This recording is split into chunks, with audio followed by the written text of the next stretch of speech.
శాఖ ఇచ్చిన వ్యక్తి కాదు చంద్రబాబు నాయుడు. జగన్ అన్న వచ్చిన తర్వాత మాత్రమే ఏ శాఖ సంబంధం లేకుండా ప్రయారిటీ ఉన్న శాఖలన్నీ కూడా మన ఎస్సీలకి, బీసీలకి, మైనార్టీలకు ఇచ్చాడు. ఆ గొప్పతనం ఎవరిది? జగన్మోహన్ రెడ్డి గారిది. అలాంటి వ్యక్తి మన ఈ రాష్ట్రానికి కావాలి, కానీ మన కులహీనులు గాను, తక్కువ గాను, బలహీనులు గాను చూస్తున్న వ్యక్తి చంద్రబాబు నాయుడు. అలాంటి వ్యక్తి రాష్ట్రానికి అవసరమా? ఒక్కసారి గమనించండి. ఇక పవన్ కళ్యాణ్ అని ఆయన ఒక ఆయన ఉన్నాడు. పవన్ కళ్యాణ్ ఆయన ఈ మధ్య పాపం తెలంగాణలో ఓట్ల ఎలక్షన్కి వెళ్ళాడు, గుర్తుంది కదా మీ అందరికీ, ఉంది కదా. ఆయన తెలంగాణలో పోటీ చేస్తే 8 చోట్ల పోటీ చేస్తే కనీసం ఒక చోట డిపాజిట్లు వచ్చాయి, 7 చోట్ల డిపాజిట్లు కోల్పోయాడు. ఆ తెలంగాణలో మన దళిత బిడ్డ, మన ఒక ఆడపిల్ల పోటీ చేస్తే ఆ పిల్లకి అన్ని ఓట్లు వచ్చినన్ని కూడా ఇతనికి రాలా. ఈ పవన్ కళ్యాణ్కి వీళ్ళందరూ కలిసి వెళ్ళి చంద్రబాబు నాయుడు, పవన్ కళ్యాణ్ వెళ్ళి ఆ పిల్ల సంకనాకిన సిగ్గురాది వ్యక్తులకి వీళ్ళందరంట వాళ్ళు ఈ రాష్ట్రంలో 151 సీటు 30 మంది ఎంపీలు ఉన్న జగన్మోహన్ రెడ్డి గారిని అంట వీళ్ళందరూ కలిసి ఓడిస్తారంట.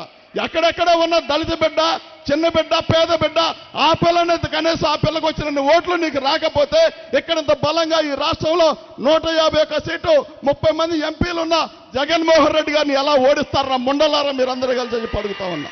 కాబట్టి ఈ రాష్ట్రంలో ప్రతి పేదవాడు, అగ్రవర్ణంలో ఉన్న పేదవాడు బాగుండాలంటే ఖచ్చితంగా జగన్మోహన్ రెడ్డి గారు కావాల్సిందే. ఇది నేను చెప్తున్న మాట కాదు.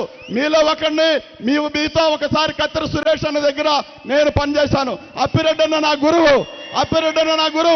అలాంటి వ్యక్తుల దగ్గర నేను పనిచేశాను. అలాంటి వ్యక్తిని ఇవాళ తీసుకొచ్చి జగన్మోహన్ రెడ్డి గారు ఎంపీని చేశాడంటే ఆ గొప్పతనం అంతా కూడా జగన్మోహన్ రెడ్డి గారు.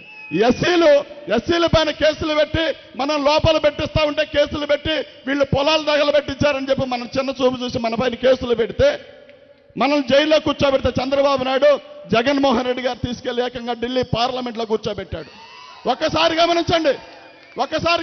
మనకి ఏ వ్యక్తి ముఖ్యం? నందిగం సురేష్ అనేవాడు పెద్ద చదువులా వ్యవసాయ కూలీ కొడుకు.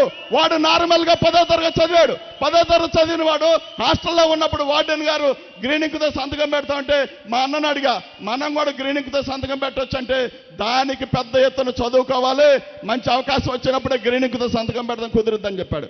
కానీ జగన్ అన్న ఏం చెప్పాడు తెలుసా?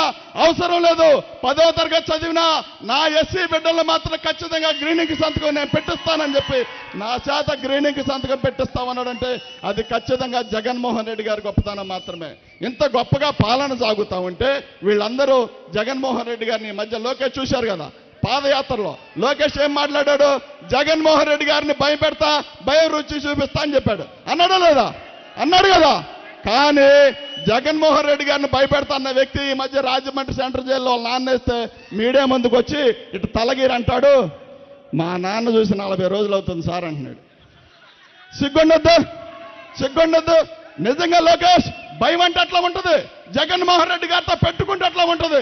కాబట్టి నువ్వు కావచ్చు, మీ అయ్య కావచ్చు, మీరు పెంచుకుంటున్న పవన్ కళ్యాణ్ కావచ్చు, ఎవరైనంత మంది కలిసి వచ్చిన జగన్మోహన్ రెడ్డి గారిని ఈ రాష్ట్రంలో మీరు పెరికేసేదేం లేదు.